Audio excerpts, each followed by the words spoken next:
Supreme court ने फौजी अदालतों के खिलाफ दरख्वास्तें इब्तदाई समाअत के लिए मंजूर कर ली। फौजी अदालतों के खिलाफ दरख्वास्तों पर कोई एतराज़ नहीं लग सका। सुप्रीम कोर्ट रजिस्ट्रार ऑफिस ने 3 दरख्वास्तों को नंबर अलॉट कर दिया।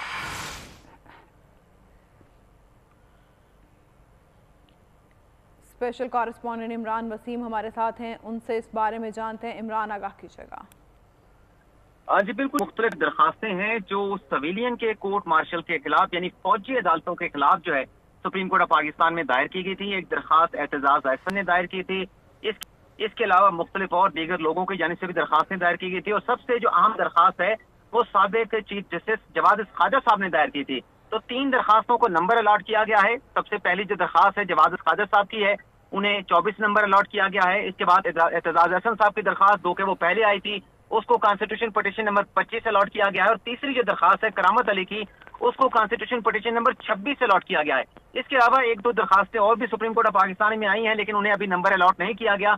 लेकिन जराये का यह कहना है कि चीफ जस्टिस की अप्रूवल के साथ इन दरखास्तों को नंबर अलॉट किया गया है और अब चीफ जस्टिस की जानिब से क्योंकि ये दरखास्तें नंबर अलॉट करने के बाद इब्तदाई समाअत के लिए एक तरह से मंजूर हो चुकी हैं, तो अब चीफ जस्टिस इन दरखास्तों के ऊपर समाअत के लिए बेंच तश्कील देंगे। बहुत शुक्रिया इमरान, बात कर रहे थे।